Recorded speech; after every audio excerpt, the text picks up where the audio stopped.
causa es un aumento del acortamiento de la vida media. Mi eritrocito vive, término medio, 120 días. ¿Qué condiciones pueden llevar a un acortamiento de esa vida media? Aumento de la destrucción. Entonces, una disminución en la producción, un aumento de la destrucción y pérdida. ¿Dónde vamos a encontrar pérdidas? En los sangrarios, en las hemorragias. Entonces, disminución en la producción. Esta es una plantilla normal, una médula ósea. Habíamos dicho que la médula ósea tiene nichos celulares y también tiene células adiposas. Y tiene trabéculas, que son el soporte, es decir, el hueso sólido. Si ustedes se fijan acá, esta médula ha sido reemplazada por tejido adiposo. Puede ser reemplazada por tejido fibrótico. ¿Dónde vamos a encontrar nosotros esto? En la tuberculosis, es lo más frecuente. En nuestro medio, lo más frecuente es la tuberculosis. Entonces, la tuberculosis lo que ha hecho es fibrosar mi médula ósea, mi parte esponjosa de la médula. Y ha sido reemplazado por tejido fibrótico. Por lo tanto, no hay producción. Otra de las causas es un aumento, sino una metástasis de un tumor que se genera fuera de la médula, pero que llega a introducirse dentro del hueso. Es una metástasis ósea. También es reemplazado por tumor. Entonces acá tenemos las causas. Una de ellas es la disminución de la producción, insuficiencia medular. Esa es la principal. ¿Qué puede deberse? A causas externas como causas internas. Las causas externas son los tóxicos que nos rodean. Todo lo que estamos respirando, sobre todo ahora, estamos respirando porquería, producto de los incendios de la hectárea. Luego puede ser que nosotros tengamos predisposición cuando estamos sometidos a diferentes sustancias químicas. Por ejemplo, los desinfectantes. Eso conduce a una disminución en la producción. La mieloptisis, lo que les decía, una infiltración, puede ser tuberculosa, puede ser oral. Enfermedades crónicas, falla renal, insuficiencia renal aguda, otra condicionante para que una disminución en la producción. Pacientes que tengan enfermedades autoinmunes, sobre todo los de la tercera edad, que tienen reumatoidea, sarcoidosis, lupus eritematoso. Esas condiciones crónicas van a permitir que no se produzca la eritrocitosis. ¿Algún tipo de diabetes también? No, la diabetes no. La diabetes te va a conducir a una disfunción renal porque hay un aumento de pero eso a la larga sí te puede disminuir la producción de eritropoyetina. Eso sí. Por lo tanto, no utiliza la eritropoyetina como estimulante para la eritropoyesis. Luego, un aumento de los inhibidores de la eritropoyetina, factor de necrosis tumoral y las famosas interleucinas. Una alteración en la célula madre. Aquí radica la importancia de saber cómo se lleva a cabo la eritropoyesis. Una alteración, les había dicho, durante la división celular, el ADN tiene que partirse y tiene que copiarse cada codón, pero puede haber una falla en ese codón. Y el anticodón que complementa ese codón puede ocasionar una alteración en el aminoácido. Por lo tanto, esa proteína es afuncional. Y eso condiciona a la célula para que se autoprograme para su muerte, apoptosis. Pero existen circunstancias en las que sí esa célula, en lugar de programar su apoptosis, comienza a multiplicarse de forma indiscriminada.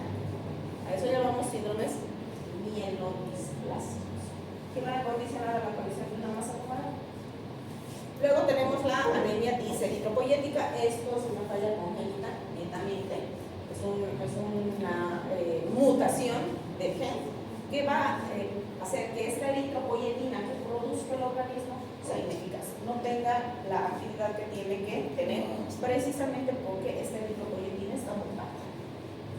Luego, un deterioro proliferativo de las células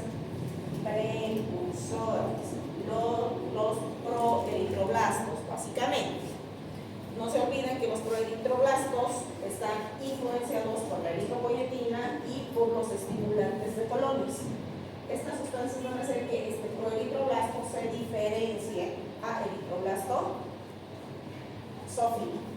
¿Cuál es la característica más importante del eritroblasto basófilo? La presentación de receptores de superficie, que son los CDs, para la eritropoyetina y para la transferrina. Entonces, cuando hay una alteración, esta célula no se va a diferenciar a eritroblasto policromatófilo, no se va a diferenciar a ortocromatófilo.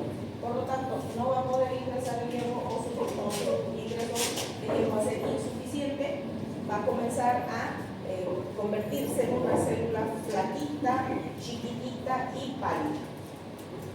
No se olviden que el ácido fólico y la vitamina B12 son indispensables para terminar la maduración de la eritropoiesis o del eritrocito en este caso.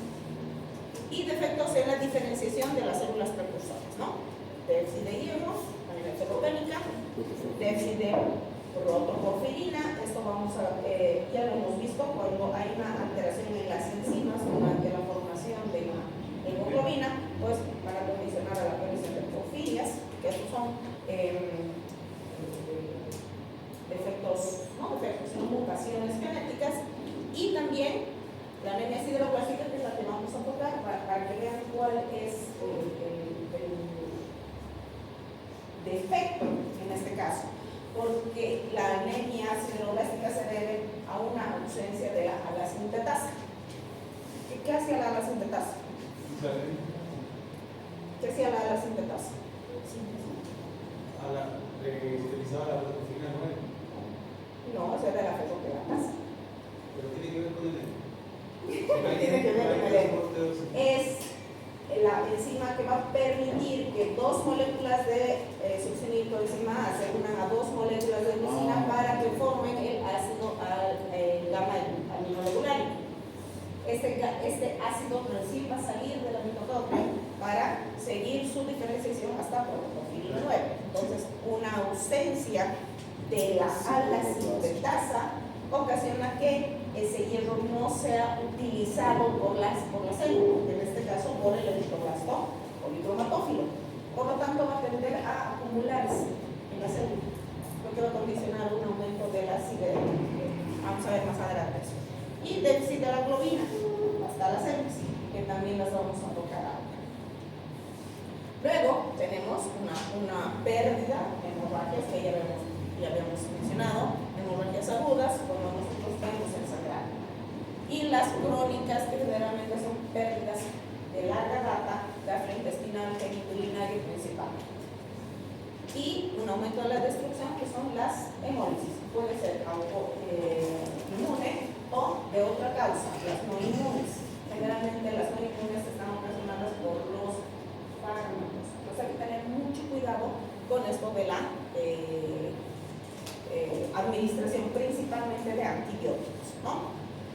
Y las esplenomegalis, que generalmente se deben a procesos virales muy intensos que destruyen el intersticio del sistema retículo endotelial. Entonces, con esto ya tenemos que nosotros tener en cuenta de que las anemias se clasifican en dos grandes grupos: las anemias absolutas y las anemias relativas. ¿Qué son las anemias relativas? Las anemias relativas son aquellas en las que solamente hay la disminución del volumen plasmático con una masa eritrocitaria normal. En cambio, la absoluta es una real disminución de la masa eritrocitaria. ¿Dónde vamos a ver anemias relativas? Principalmente de tipo reactivo fisiológica, en los alcohólicos, en los niños, porque los niños no quieren comer nada, escogen y solamente quieren dulcecitos. Vamos a ver pacientes de la tercera edad y pacientes gestantes. Es una alteración en la regulación del volumen plasmático con una hiperdifusión de la masa eritrocitaria. No es enfermedad hematológica, masa eritrocitaria normal con volumen plasmático elevado. Esa es una anemia relativa. ¿Cuáles son las causas? Embarazo, desnutrición, hiperhidratación, hipoglucemia, alcoholismo, insuficiencia cardíaca congestiva, insuficiencia renal, macroglobulinemia, que lo vamos a tocar. Anciano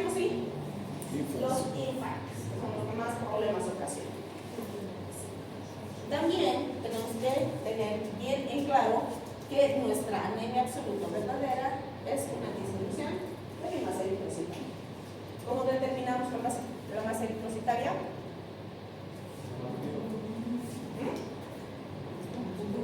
Por la masa eritrocitaria. ¿Cómo se determina la masa eritrocitaria?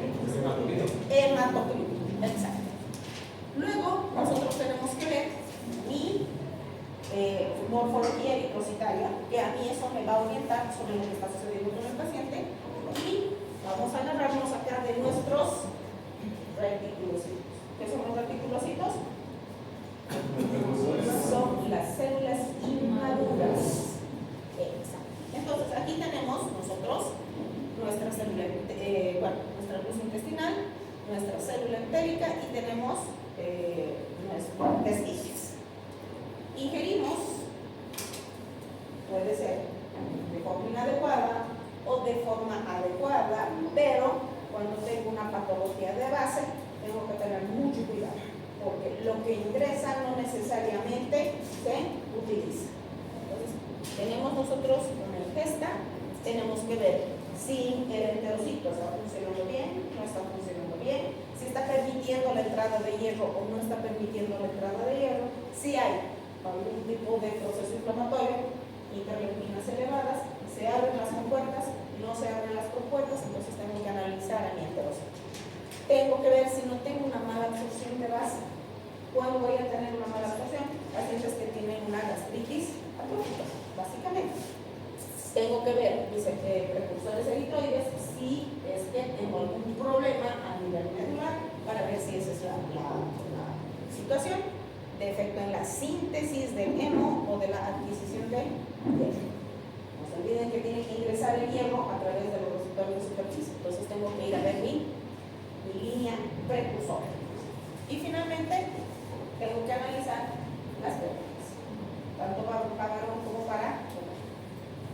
Y aquí tengo mis reticulocitos. Nuevamente vamos a hacer hincapié en los reticulocitos. Los reticulocitos me permiten a mí ver si mi anemia es regenerativa o arregenerativa. Una anemia arregenerativa significa no producción. Una anemia regenerativa significa destrucción o pérdida.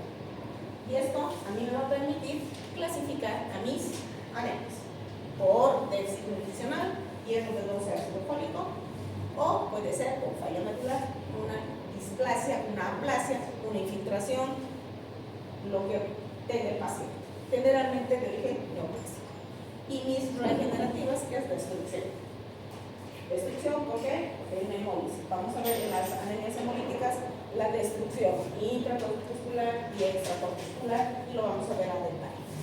Y finalmente mis pérdidas, que son hemorragias. Y ahí están mis reticulocitos. Nuevamente tenemos un valor de 2 a 5% normal, que no está reflejado en mi laboratorio. Esto me va a determinar los tipos específicos de anemia, actividad eritropoyética. Si no hay reticulocitos, no está funcionando la anemia. Si hay exceso de reticulocitos, hay una hiperreactividad medular. Reticulocitos elevados, anemia regenerativa periférica; reticulocitos bajos, anemia regenerativa o central. Entonces, anemia igual respuesta. Entonces, aquí tengo yo mi recuento de reticulocitos específico, que es el que yo voy a utilizar en caso de que yo tenga dudas, porque no todos los laboratorios son como de libro. Les he dicho muchas veces, ustedes tienen que deducir lo que tiene su paciente de lo que reporta su laboratorio. Entonces, si yo tengo duda, si tengo un ancho de distribución eritrocitaria ligeramente elevado, significa que tengo reticulocitosis. ¿Sí? Entonces, si yo tengo reticulocitosis con un ancho de distribución eritrocitaria amplio, significa que mi médula está produciendo. Pero si tengo en el límite y mi paciente está con una anemia severa, necesariamente tengo que recurrir a esta fórmula que me va a corregir mis reticulocitos, que es los reticulocitos reales, es decir, la cantidad de reticulocitos real por el hematocrito del real, o sea, normal, sobre el hematocrito del paciente por edad, por sexo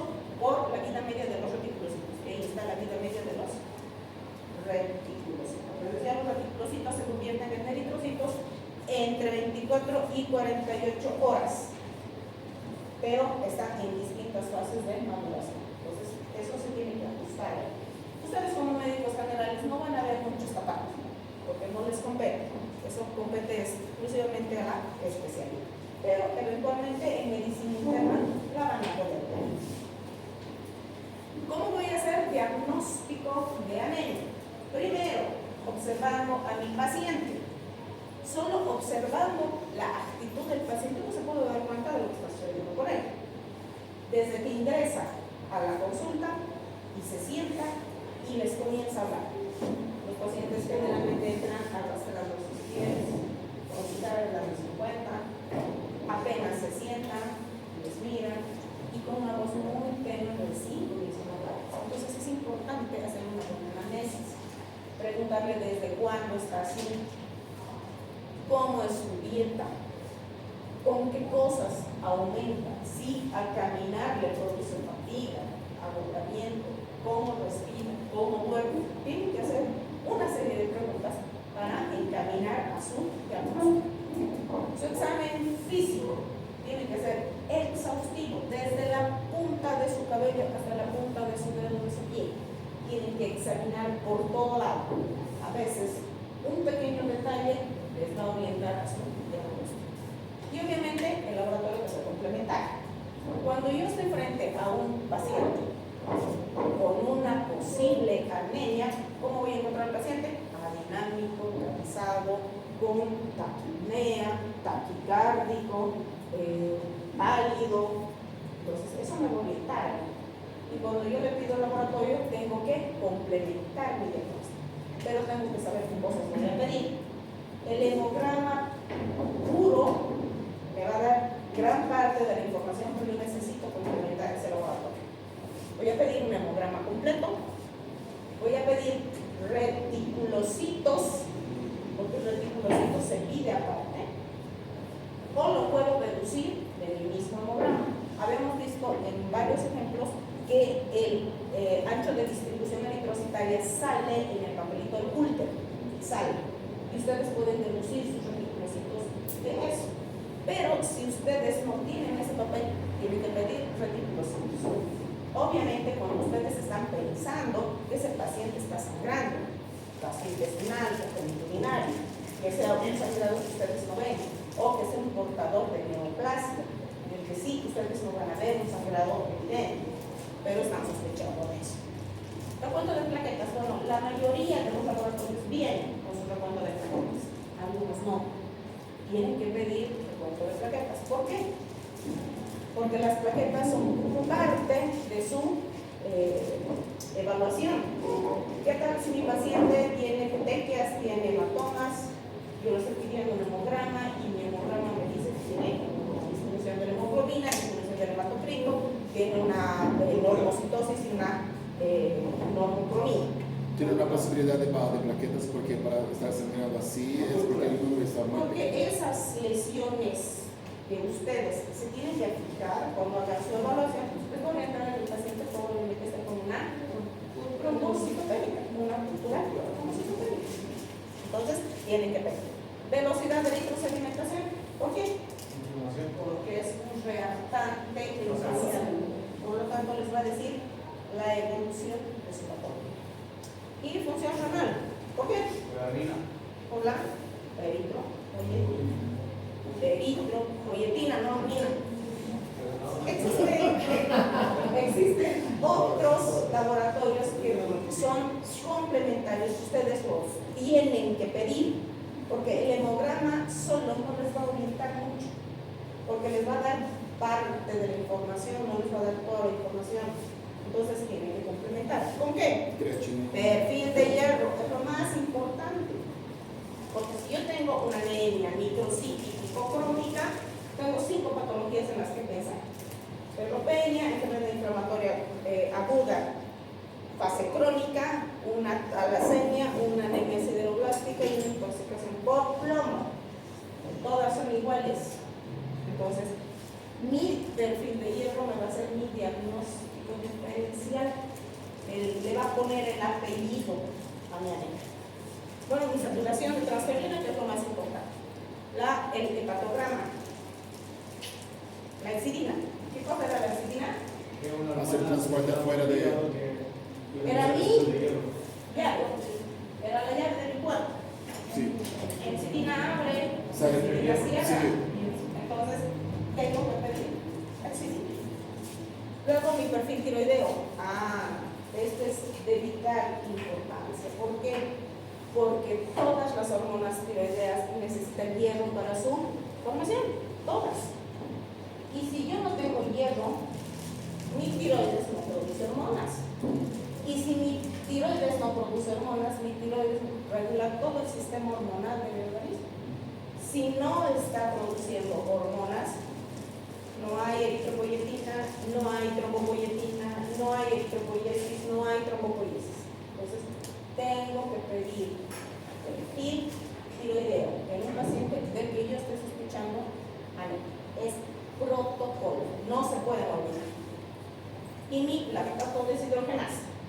Les había dicho que nosotros tenemos esta enzima, esta sustancia que es una enzima, que para nosotros los oncólogos, hemato-oncólogos, es de vital importancia porque es un marcador tumoral.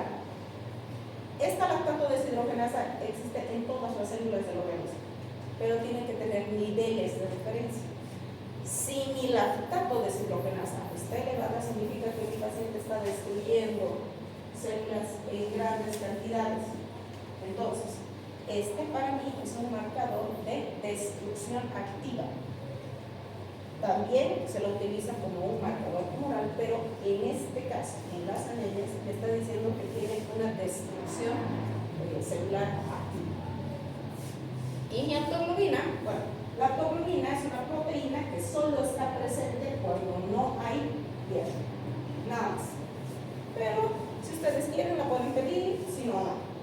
No es obligatorio, no está dentro de los laboratorios de rutina, pero es un parámetro que les va a orientar a su diagnóstico definitivo.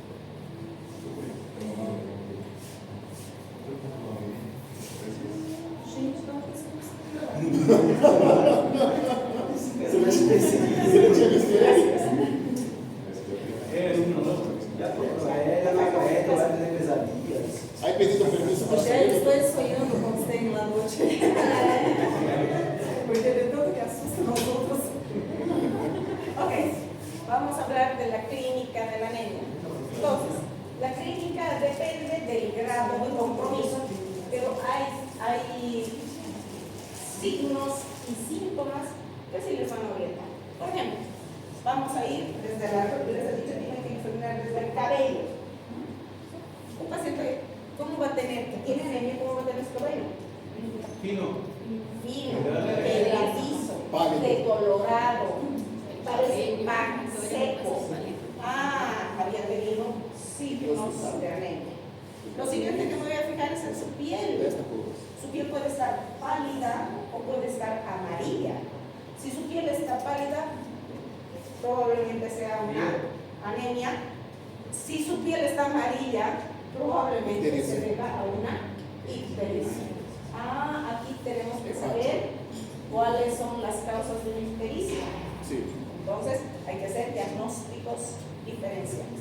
Generalmente, en un paciente con una anemia más la piel amarilla significa hemólisis. Generalmente, pero podría tener algún tipo de porfiria. Por esas debilidades.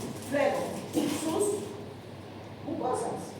mucosas están deshidratadas. Por lo general, están deshidratadas. Pueden estar pálidas como también pueden estar amarillas si nos estamos. Podría ser por keratitis también, ¿no ve, doctor? ¿Perdón? Podría ser por keratitis también, ¿no ve?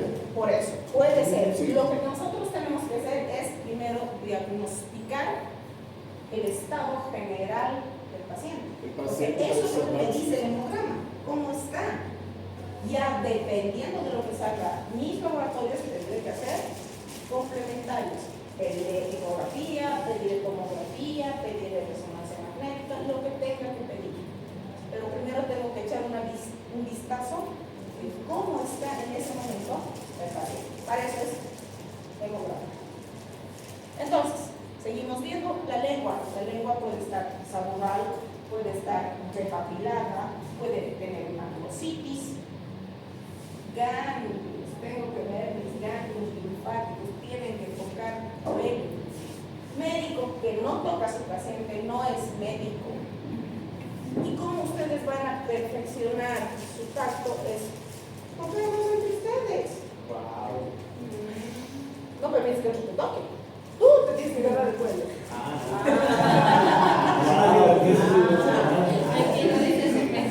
Así no es divertido. No hay palabra maldita, sino mal utilizada. Ustedes tienen que tocarse. Ustedes tienen que ver si no tienen bolitas. Por favor, no utilicen ese término porque están en el internado. Bolitas. Por favor. Se llaman adenopatías. Entonces, ustedes tienen que tocar. ¿Para qué? Para ver cómo es algo normal, porque cuando ustedes detecten algo normal se van a dar cuenta al tiro que está algo donde no debe estar. Bueno, entonces tienen que ustedes hacer su examen. Luego, para saber cómo se escucha un pulmón, entre ustedes tienen que escucharse. Para saber cómo se escucha un corazón, entre ustedes se tienen que escuchar. ¿Por qué? Porque cuando está enfrente a una arritmia, cuando está enfrente a una bradicardia, ustedes se dan cuenta del tiro que no está pasando con ese paciente. Pero si no se escuchan, no saben que lo que es normal, menos se van a dar cuenta de lo que es anormal. Entonces, seguimos. A nivel cardíaco, el paciente tiene taquicardia. El paciente puede estar taquipneico. El paciente puede estar diaforético. ¿Puede tener soplo? Claro. No puede, generalmente tiene, que es un soplo holosistólico. ¿Y cómo ustedes van a reconocer su soplo holosistólico? Después de la diástole. Sí, lo saben. ¿Cómo? Después de la diástole. Nada. ¿Cómo? Clínicamente, ¿cómo lo vas a determinar? Ponen el estetoscopio, sueltan la mano del estetoscopio y buscan su pulso. Y ahí se van a dar cuenta si es holosistólico, porque el soplo tiene que ser en toda la sístole, no diástole, en la sístole. Por eso tienen que tocar el pulso, pero si no se van a agarrar el pulso, a uno de los internos, el preguntados, el examen, ¿cómo toman el pulso? ¿Qué pones oxímetro? Este oxímetro se ha creado, digamos, hace 5 años. Antes teníamos que hacerlo a mano todo. Entonces, no me vengan con que el oxímetro, nada. Tienen que hacer todo a mano, tienen que aprender, tienen que tener sensibilidad. Porque dije después de la diástole. Y después de la diástole viene la sístole. Por eso te preguntaron. Holosistólico significa que no encuentras diástole. No puedes determinar la diástole. Por eso tienes que tomar el pulso a tu paciente y escuchar. Pero tienes que escuchar atentamente. Porque puede haber un tercer ruido, puede haber un galope incluso. Claro. A nivel pulmonar, ¿qué van a encontrar? Dyspnea.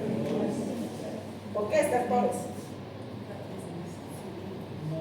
Dyspnea, doctor. Claro, su paciente está disneico. Incluso puede estar taquipneico. Y cuando está taquipneico, Aumento ¿qué de le la pasa? frecuencia respiratoria. Taquipneico. Se está porque tienen pocos glóbulos rojos para traer el oxígeno. ¿Por qué estamos haciendo este ejercicio? Porque eso ustedes lo tienen que deducir de su paciente. Porque no está como dice el libro, tal cual. Ustedes tienen que ver. Cada uno de ustedes es un mundo distinto.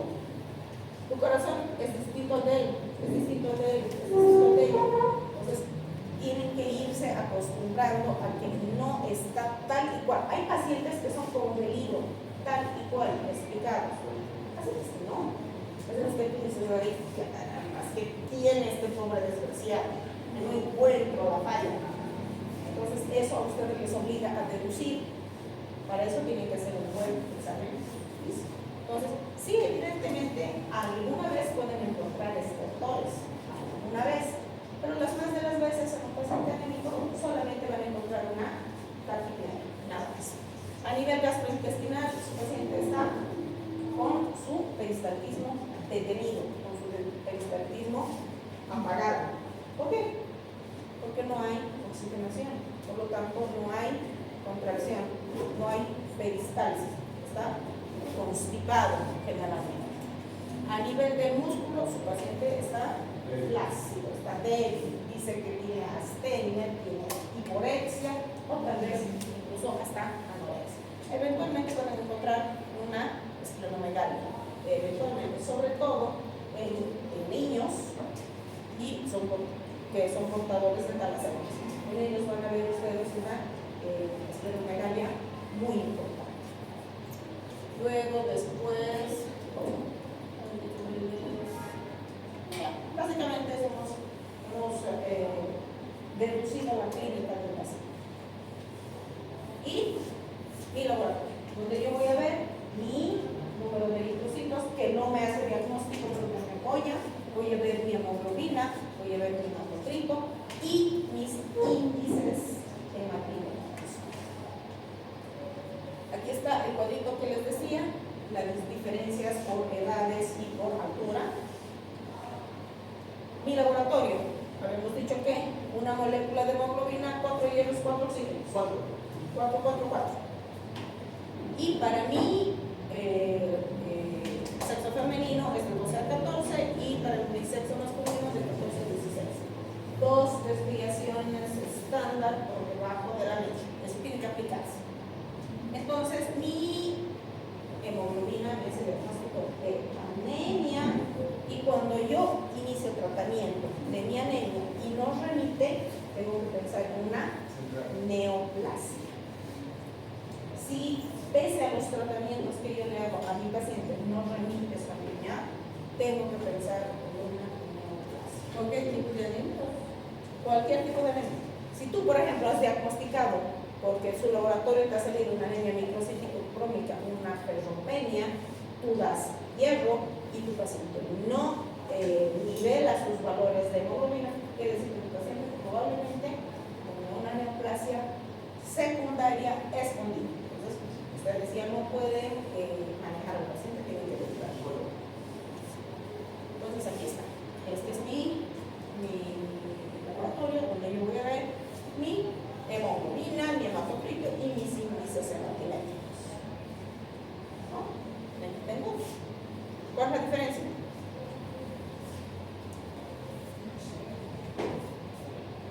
En mis índices hematímicos.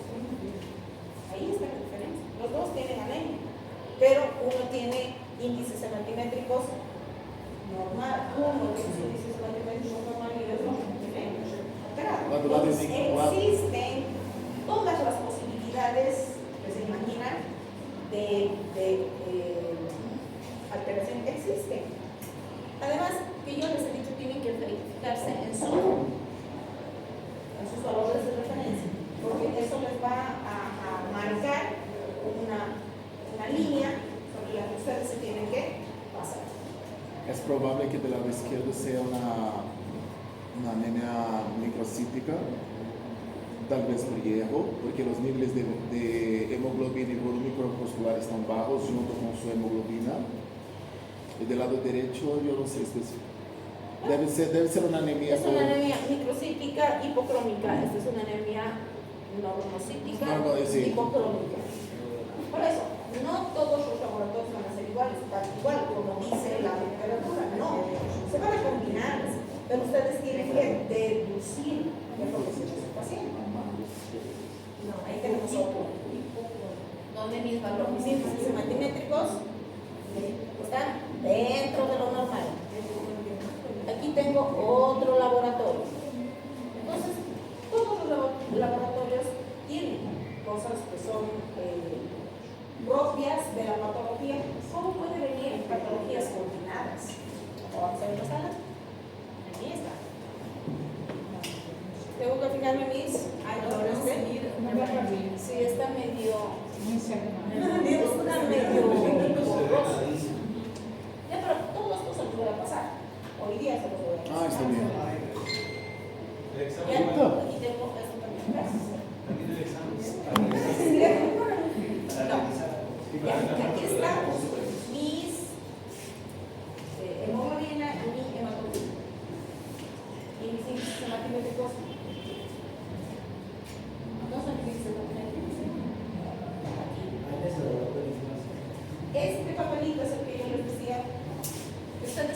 tienen que fijar porque les va a tocar deducir de este papel. Aquí no está el ancho de distribución eritrocitaria. Aquí sí.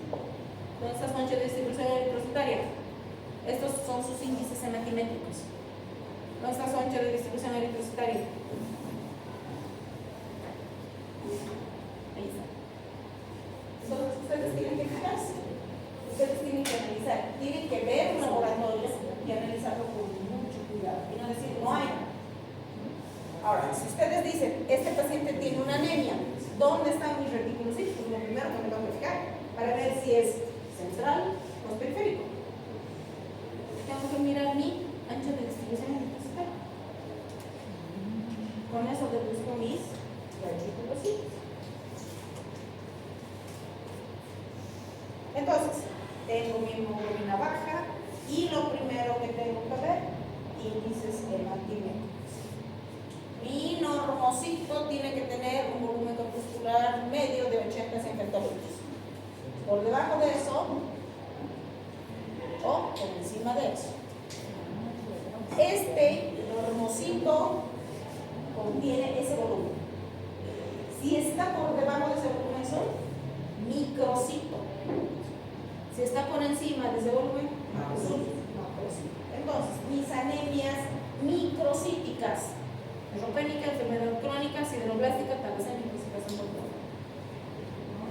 Mis anemias normocíticas, enfermedad inflamatoria crónica, fase crónica, hemorragia, hemólisis y una anemia aplásica.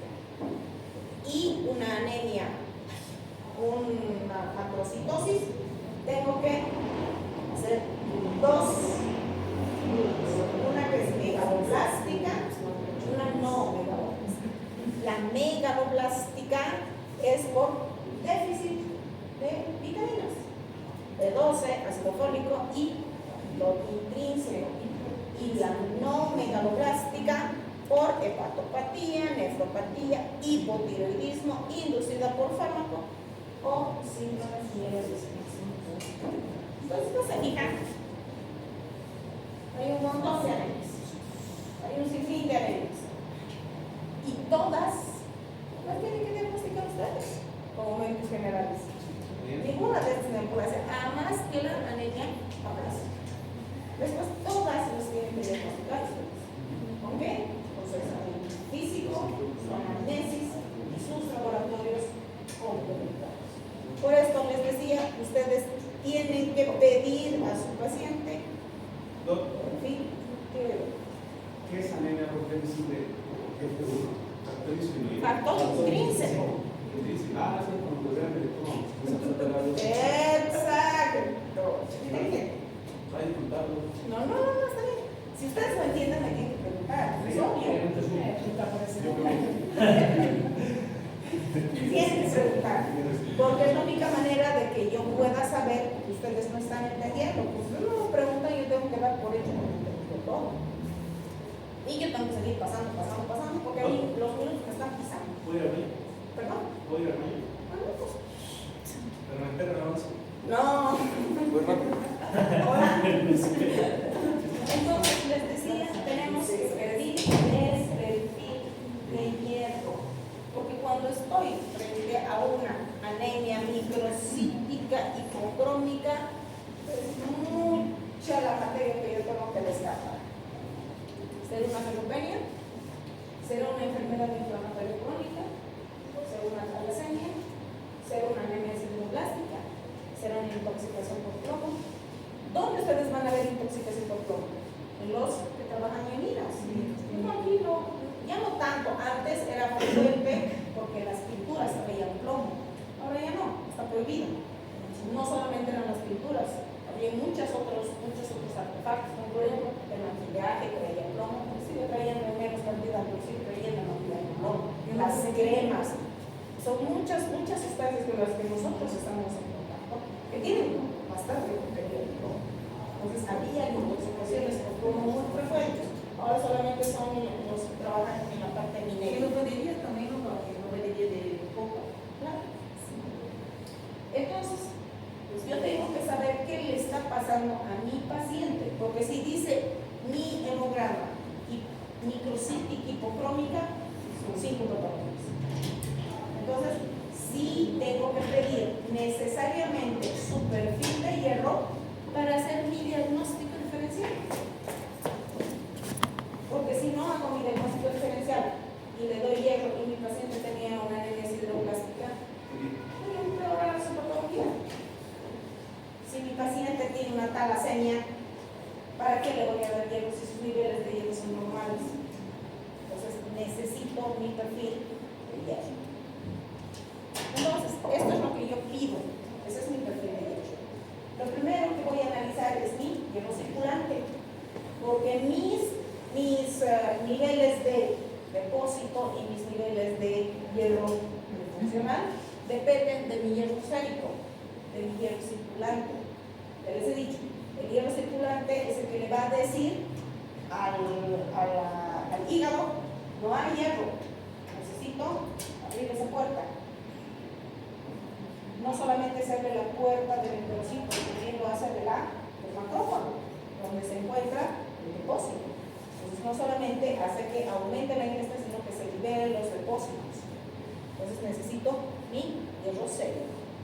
Y mis valores normales, también los valores normales van a diferir un poco de acuerdo al reactivo, pero un estándar es de 50 a 150 microgramos por decilitro. Mi transferrina, ¿qué es la transferrina? Transporte. Les decía, este transporte es como un cochecito de 4 ruedas. Igualito. Entonces, mi transferrina me va a decir cuánto de hierro tiene para llevar a médula, cuánto de hierro tiene para depósito. Mi índice de desaturación, ahí están las 4 rueditas de mi transferrina. Les he dicho, la transferrina solamente porta el hierro férrico, no el hierro ferroso. Entonces, si tiene 4 rueditas y no tengo hierro, solamente 2 o 3 rueditas van a estar completas y va a haber un déficit. Entonces, como no tiene la rueda completa, es decir, pues las 4 rueditas, mi carrito va a estar cojito. Por lo tanto, no va a liberar hierro, se va a agarrar el hierro. Cuando hay una ferropenia, mi saturación está elevada. Y finalmente mi ferritina, que es mi depósito, ¿no? Ya habíamos visto dónde se va el depósito. Se va al macrófago del enterocito y se va al hígado, también al macrófago. Conclusión. La anemia es la disminución de los niveles normales de hemoglobina. Quedamos claros con eso.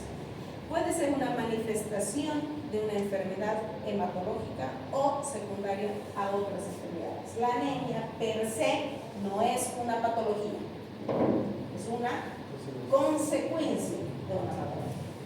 Algunos tipos de anemias pueden ser graves, de larga data e incluso potencialmente mortales si no se los diagnostica y se los trata a tiempo. Y finalmente, no se debe instaurar tratamiento hasta no conocer la causa. Eso tiene que quedar claro. Tiene 6 de hemoglobina, transfúndanle. No funciona así. Tiene 6 de hemoglobina y ustedes tienen que averiguar qué tipo de anemia es. ¿Cuál es la causa de esa anemia? Si es ferropenia, ahí le darán hierro. Si ese paciente está hemolizando, tendrán que dar corticoide. Si ese paciente está sangrando y su vida está comprometida, ahí sí pueden transfundir.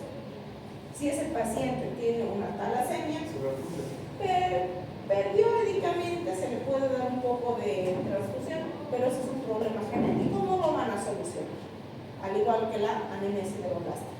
Al contrario, si ustedes le dan, si lo transfunden o le dan hierro, terminan de fulminar a ese paciente.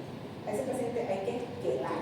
Tratamiento diferente, con las mismas características laboratoriales. Microcitosis e hipocromia. Entonces, a diagnosticar pacientes. ¿Preguntas? ¿Hasta ahí no se sabe? No. Esto es para el segundo parcial. ¿Ustedes quieren que su segundo parcial y su final sea un mundo material? Que sea muy fácil. No tengo problema. ¿Qué es lo que tengo yo que cubrir mi primer anemia parcial son todas las microcitosis. Ferropenia, talasemia, sideroblastica y la anemia por enfermedad hemorrágica. Son cosas chiquitas. Entonces voy a dar solo lo puntual, pero tienen que saber. Tengo que avanzar. ¿Y eso va a avanzar todo hoy?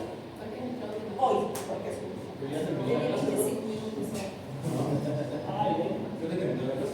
Porque si no terminamos, tenemos que pasar una clase virtual. No quiero hablar por cuenta de ustedes. Vamos a hablar sobre las microcitosis. Lee poco y serás como muchos. Lee mucho y serás como pocos. Póngase a leer porque no les va a alcanzar el tiempo para cubrir todo lo que es leer. Microcitosis. Vamos a analizar los aspectos más relevantes de las anemias microcíticas, causas, diagnósticos diferenciales y cómo vamos a instaurar sus tratamientos. Ahí está. Esta es una placa de frotis normal. Y aquí está mi plaquita de anemias. Fíjense. Miren, este es un eritrocito normal, como está mi eritrocito, flaquito, chiquito y blanquito. Este es mi eritrocito normal, como están mis otros eritrocitos.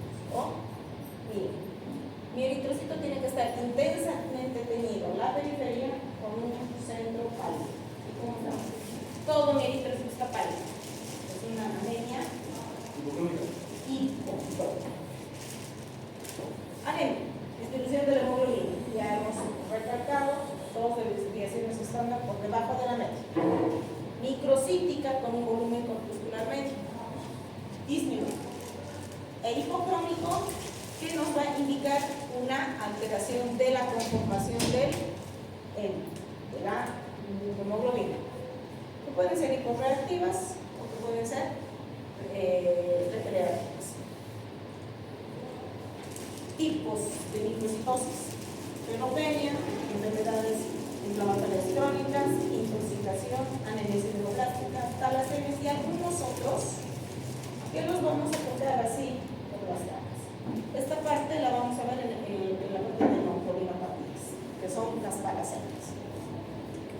Anemia ferropénica, esto tiene que quedar bien claro. La anemia ferropénica es una deficiencia de los depósitos de hierro. Para que se manifieste, los depósitos deben estar vacíos. Si no, no se va a manifestar. Se debe a un fracaso en la función hematopoyética medular en la síntesis de hemoglobina debido a una carencia de hierro. Entonces, cuando yo tengo una anemia ferropénica, ¿qué tengo que ir a investigar? ¿Y qué? He llegado a la conclusión de que tengo déficit de hierro. ¿Qué tengo que investigar? Feicina, transferina. No, mi eritroblasto policromatófilo. Tengo que rastrear a mi eritroblasto policromatófilo. ¿Por qué? Porque mi eritroblasto basófilo presenta los receptores para que la transferrina se pegue y deposite el hierro. Porque si no hay hierro, no va a haber ingreso a la eritropoiesis. No se va a llevar a cabo la eritropoiesis. Tengo que investigar mi eritroblasto policromatófilo, porque tengo que ir a ver si está con su citoplasma rosadito, porque está comenzando a producir hemoglobina. Entonces tengo que ir a ver. Por eso les decía, ustedes, como médicos generales, solo pueden hacer diagnóstico de ferropenia. El resto del trabajo es competencia del hematólogo, no de ustedes. Ustedes darán hierrito, su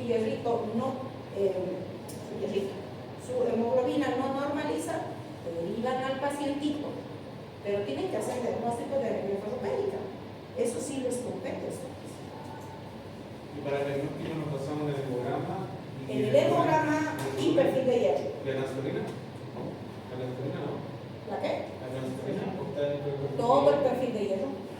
Hierro circulante, que es el hierro sérico, transferrina, ferritina y saturación de hierro. Esos 4 parámetros tienen que analizar, es obligatorio que analicen para hacer su diagnóstico. ¿No preguntas? No. Entonces, tengo ver la causa. Para ver la causa tengo que analizar a mi paciente en su conjunto. Tengo que ver que mi paciente, si yo estoy pensando que es una ferropenia, tiene que tener sus hierro circulante o funcional disminuido. Nos vamos a perfil de hierro. Luego, tengo que tomar en cuenta mi alteración a nivel intestinal, mi enterocito, porque por ahí ingresa el hierro. Primero, dieta. Si mi paciente come, no come, ¿cuándo no va a comer? Cuando es un niño, cuando escoge la comida. ¿Cuándo no va a comer? Cuando es un anciano, porque no puede masticar la carne, le duele la dentadura o no tiene dentadura para masticar. Entonces, una disminución de la absorción. Si mi paciente quiere mantenerse fit, ¿no? 90, 60, 90, deja de comer. O si mi paciente es vegano o vegetariano estricto, no come carne ni derivados de los animales, entre comillas. No come con desinterno. No comen porque no les conviene, o no quieren, o no les gusta. Eso ya. O mi paciente no puede recurrir a los alimentos cárnicos por extrema pobreza.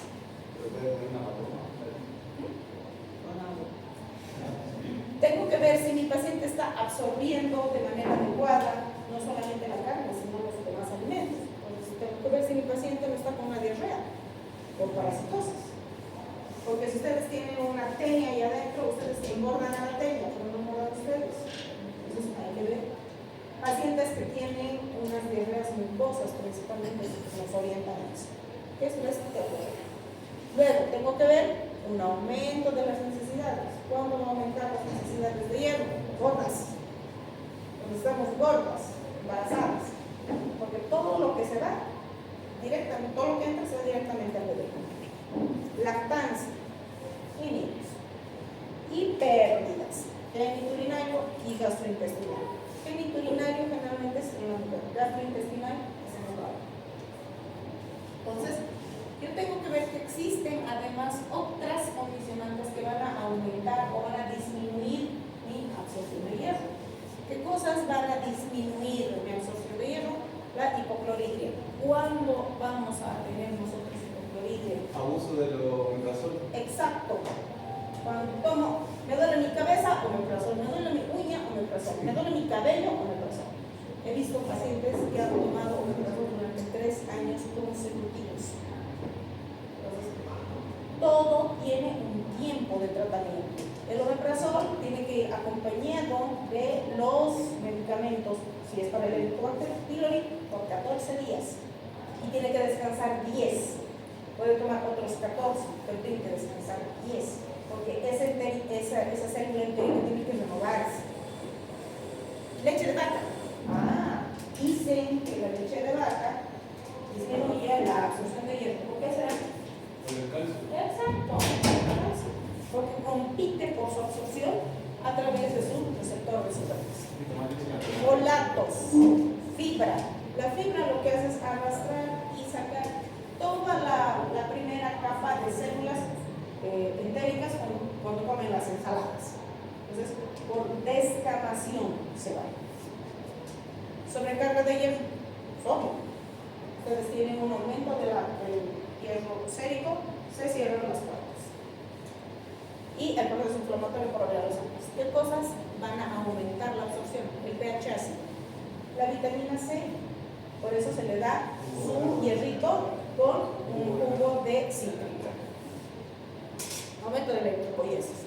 La hipoxia, ¿no tiene razón? Porque la hipoxia le obliga a producir ese riñón eritropoiesis.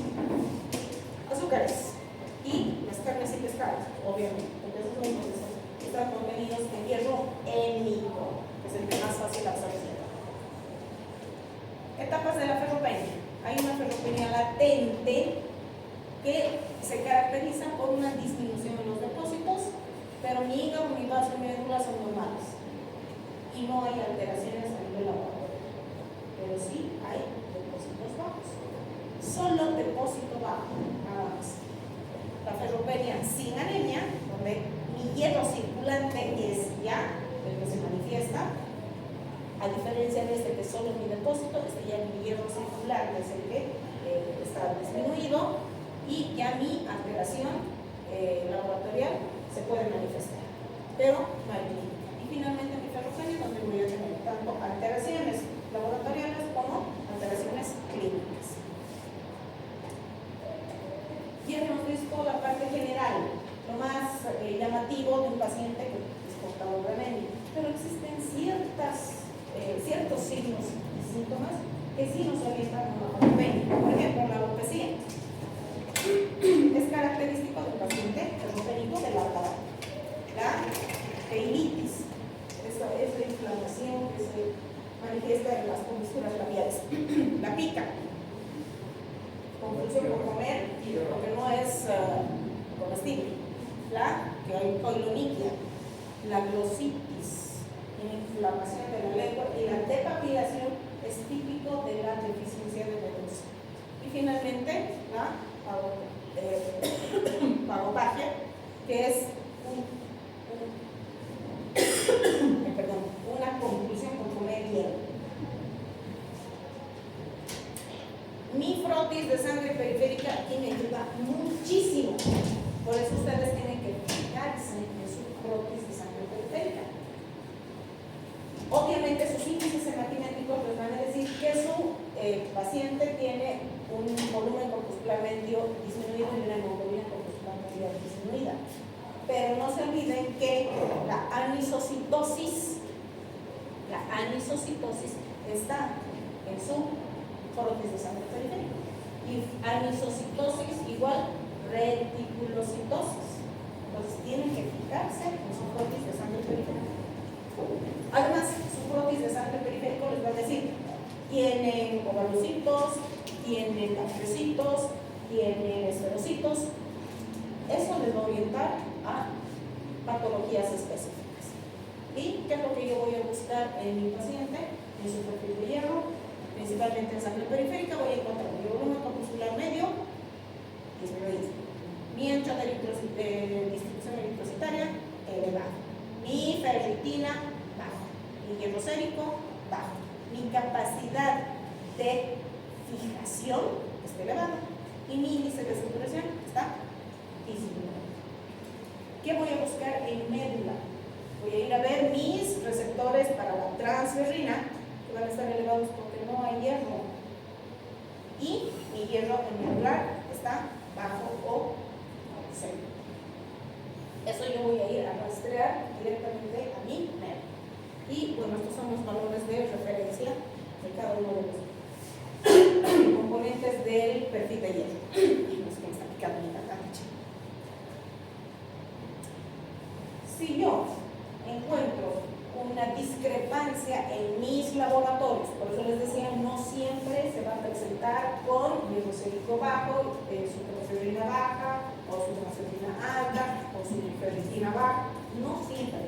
Van a haber algunas veces niveles que están dentro de lo normal. Entonces ustedes tienen que seguir indagando en ese paciente. Por ejemplo, si ustedes tienen laboratorios que sean contradictorios, tenemos que ir a ver otras posibilidades. Por ejemplo, si yo tengo una ferropenia no carencial, es decir, si mi hierro sérico es normal, pero mi paciente tiene una hipocromía en la leucocitosis, tengo que ir a averiguar dónde está el problema. Tengo que ir a averiguar si mi paciente lo tiene a nivel gastrointestinal. Es lo primero que yo tengo que ir a averiguar. Si mi paciente no tiene una distrofia o una hipotrofia o una atrofia gástrica, tengo que ir a pedirle una endoscopía. Luego les decía, mis niveles hormonales. Tengo que ir a ver si mi paciente no está cursando con un metabolismo. Luego tengo que analizar mi función renal. Por ahí mi paciente no está produciendo eritropoyetina. Tengo que ir a pedir mis niveles de eritropoyetina. Y finalmente tengo que ir descartando de acuerdo a lo que yo vaya encontrando en los resultados que se me solicitan. Por lo tanto, mi diagnóstico de ferropenia es por descarte. ¿Cuál es el tratamiento? Existen muchos tratamientos, N cantidad de vía oral y tenemos la vía parenteral. La vía oral, la mayoría son sales ferrosas. Sulfato es el más frecuente, el más común, el más barato y el más recetado. Tenemos al succinato y también tenemos al fumarato. De estos tres, el peor es el sulfato, porque es el que más efectos colaterales ocasiona. Náuseas, vómitos, constipación, heces rumbrosas, impotencia, y lo más importante que obliga a dejar el tratamiento es esa sensación de chupar un clavo las 24 horas del día y se queda en la boca y el paciente dice no más. El succinato tiene menos efectos colaterales, pero es un poquito más caro. De todos, el fumarato es el mejor tolerado de todos los hielos. ¿Cuánto tengo que dar? Todos los medicamentos vienen en distintas presentaciones, pero solamente todos tienen 60 miligramos de hierro elemental. Puede venir de 100, pero solamente 60 es lo que va a absorberse. Y las anemias dependen, es decir, depende del grado de anemia para que yo prescriba a mi paciente. Si yo estoy frente a una anemia leve, que no tiene muchos efectos clínicos, es decir, no tiene mucha clínica, y su laboratorio no está tan mal, entonces puedo iniciar mi tratamiento por vía oral. Le voy a dar una tabletita todos los días, 2 horas lejos de las principales comidas, en estómago vacío y sin, ¿cómo se llama? No, leche. Magnesio, calcio, sin esos elementos, con su juguito de naranja. Tengo que dar durante 3 meses. Durante 3 meses. Porque solamente le estoy dando 60 miligramos de hierro elemental. Para eso yo llamo a mi paciente, inicio tratamiento y llamo a mi paciente a los 15 días. Le pido un hemograma. ¿Qué voy a encontrar en mi hemograma? Aumento de las células. El aumento de mi hemoglobina. Entonces sé que mi paciente está tomando su tratamiento. Pero si no hay aumento de la hemoglobina, quiere decir que mi paciente se lo ha guardado su sulfato ferroso en el. Entonces tendré que cambiar de tratamiento. O tendré que pedir una endoscopía para ver si el problema no es a nivel gastrointestinal o en la parte de absorción. Tengo que seguir analizando mi paciente. Pero en un paciente que tiene una anemia severa o moderada o severa, yo no le voy a dar por vía oral. Tenemos 2 tipos de hierros, el intramuscular y el endovenoso.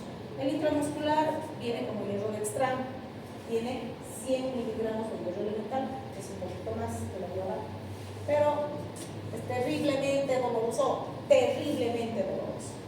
Entonces, ya se ha descartado en la mayoría de los tratamientos el hierro intramuscular y tiene que recibir esto 3 veces por semana. Así que, ya, el que nosotros utilizamos más es este, el endovenoso, que viene de 2 formas, el hierosacarato y el polimaltosado.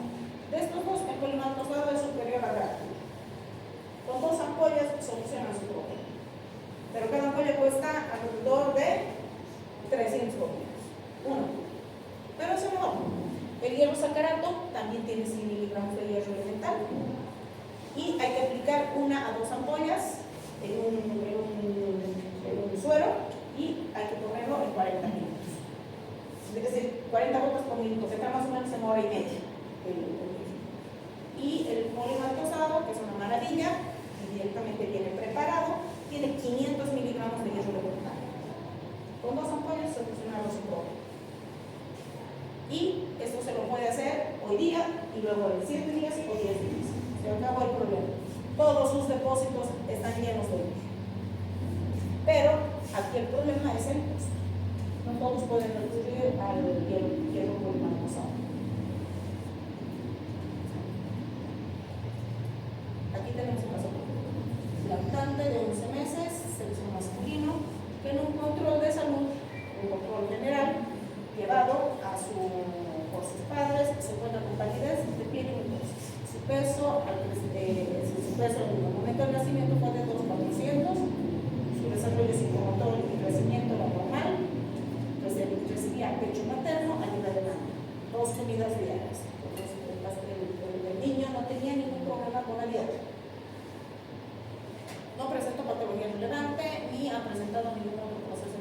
el último mes. Se le hace un examen físico, validez de piel y mucosas, sin alteraciones, y el hemograma. Tiene un hematocrito de 32%, una hemoglobina de 9.2, reticulocitos 0.5. Cuando los rojos se engordan, su hemoglobina corpuscular media de 23, su volumen corpuscular medio de 76, plaquetas 310.000, su velocidad de microsegmentación de 10 milímetros, sus leucocitos de 10.600. Tiene un diferencial, eosinófilos 3, segmentados 62 y linfocitos 40. Glóbulos rojos con anisocitosis moderada, microcitosis moderada, hipocromía marcada. Además de la policromatofilia. Bueno, esto lo vamos a tocar más adelante. Leucocitos normales, plaquetas normales. ¿Qué más? ¿Qué tiene que hacer? Que le falta hierro a la mamá. ¿Le falta qué? Hierro a la mamá. Por la Que le está mamá. pasando la leche. Seguramente. Pero si le está pasando por la leche, hierro, Porque tiene anemia, no sé. ¿tiene que investigar a la mamá? Puede ser, porque esa niña se me mata. ¿Qué le van a hacer a ese chico? Ustedes están diagnosticando una anemia microcítica hipocrómica. Eso están diagnosticando con este laboratorio.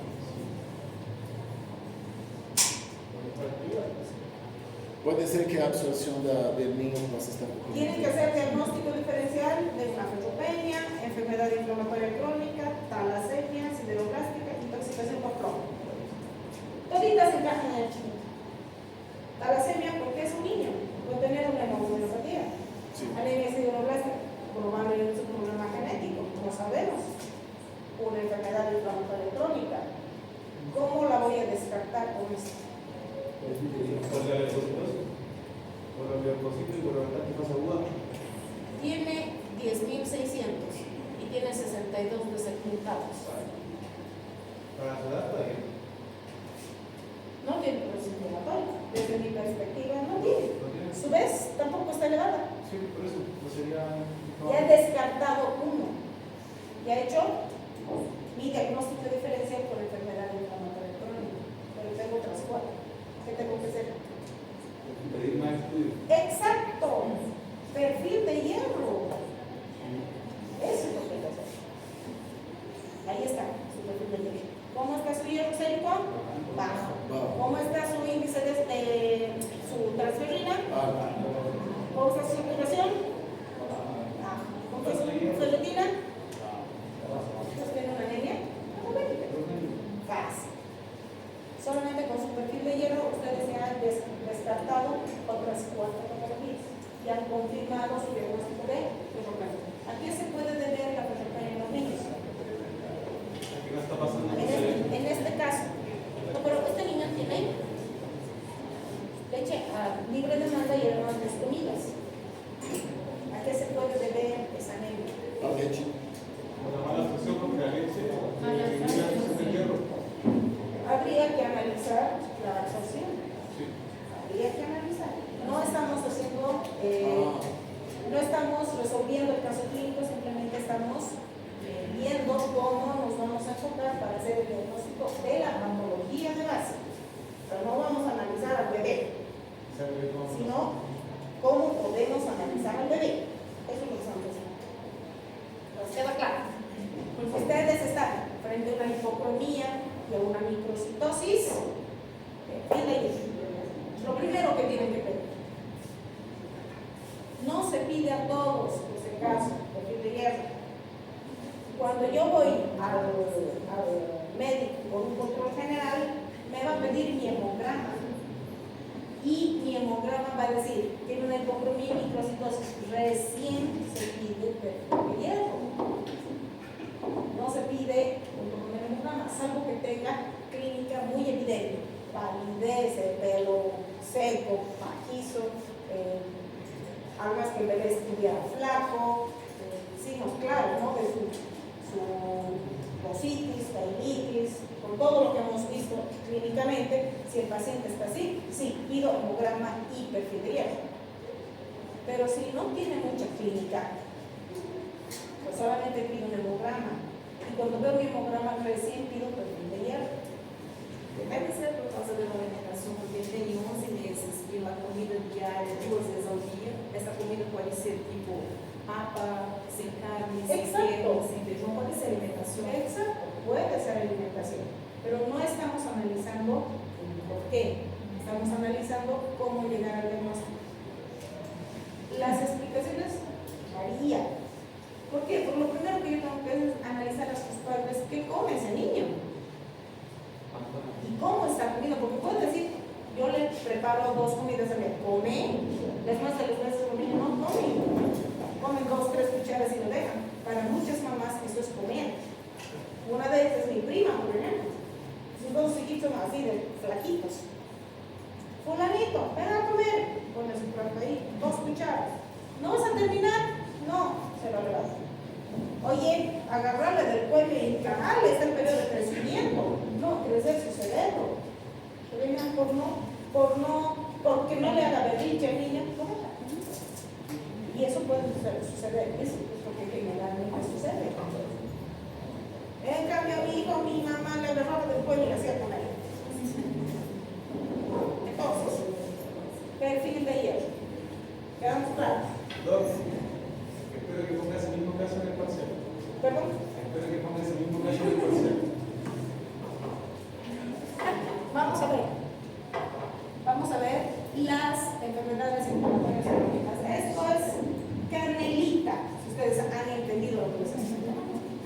Es una complicación de un proceso infeccioso o inflamatorio, cualquiera que sea crónico o agudo, un proceso neoplásico o daño visual externo. Grandes quemados, fracturados, múltiples.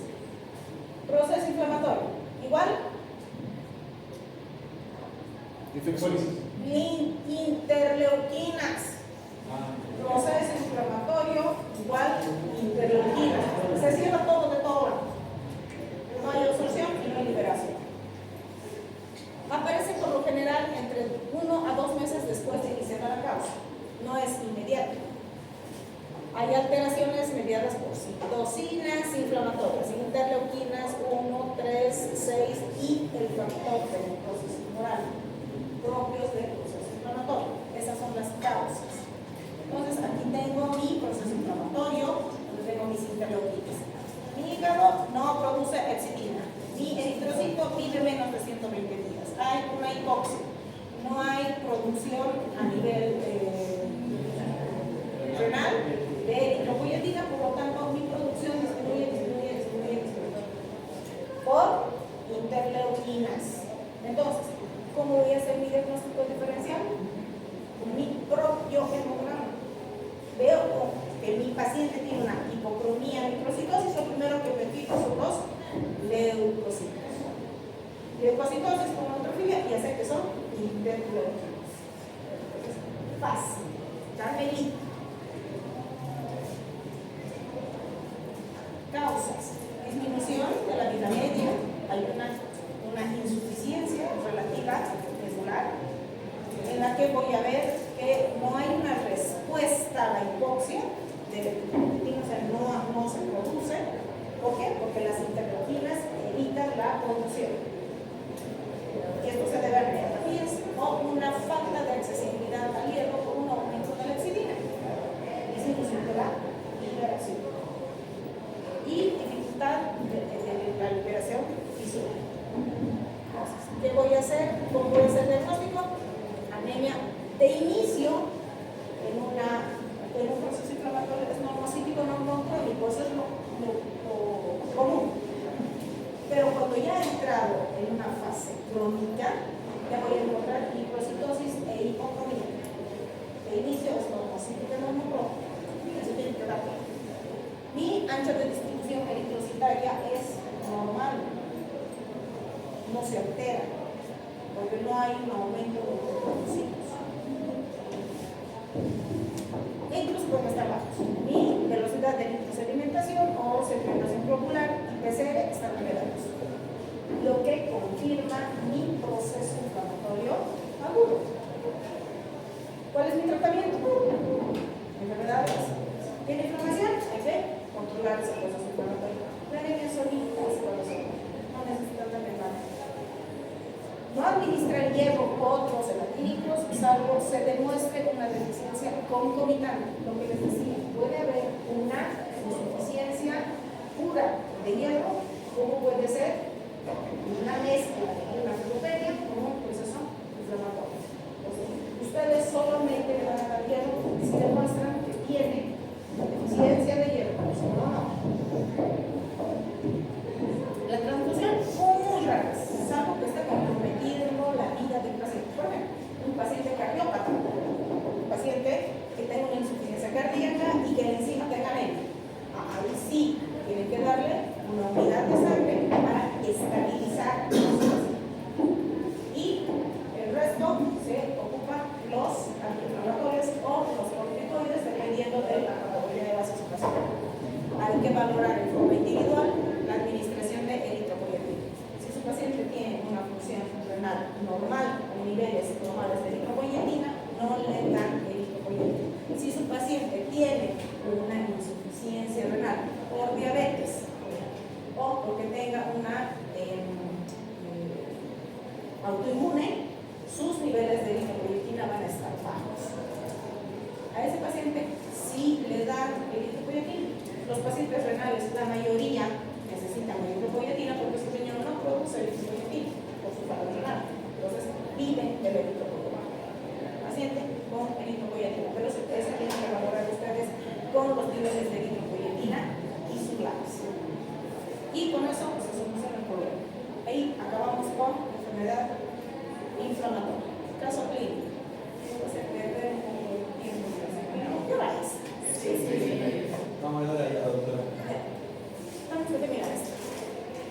Paciente masculino de 55 portador de una insuficiencia renal crónica secundaria a una nefropatía diabética, porque estábamos hablando de sus compañeros.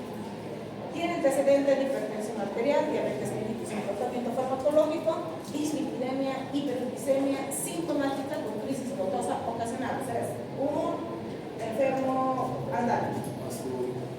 Una insuficiencia cardíaca grado 2. La escala de en esa escala. Recibe tratamiento con furosemida, clortalidona, propranolol, telmisartán, imodipino, sitagliptina, atorvastatina y alotulino. O sea, es una farmacia que está a la exploración física, presión arterial de 145/70 milímetros de mercurio, frecuencia cardíaca de 60 latidos por minuto, afebril, peso 85, talla 160, índice de masa corporal 33.2, cabeza y cuello, no datos de regurgitación muscular, carótidas rítmicas simétricas, tórax de regurgitación pulmonar muy vesicular observado, crépitos y expiratorios en ambos vasos pulmonares, regurgitación cardiológica, rítmico con soplos históricos, grado 2/4, enfoco abdomen normal, miembros inferiores insuspectos presentes, pero débiles, edemas perimareolares.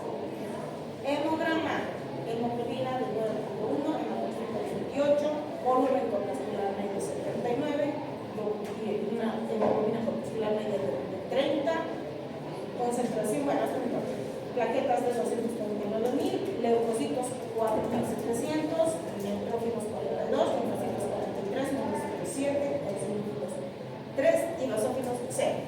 ¿Qué van a hacer? ¿Qué tienen? Anemia secundaria de insuficiencia renal. Anemia Anemia microcítica hipocrónica.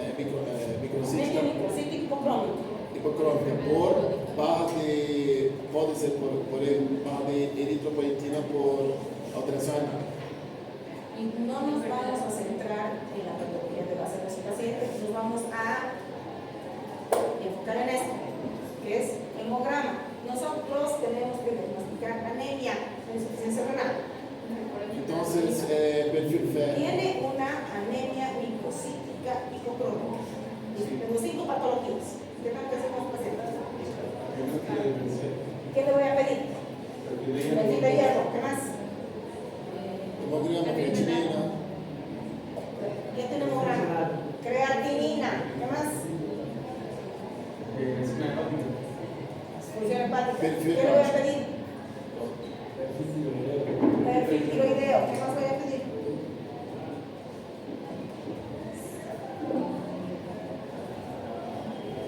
Estoy pensando en que mi paciente tiene una anemia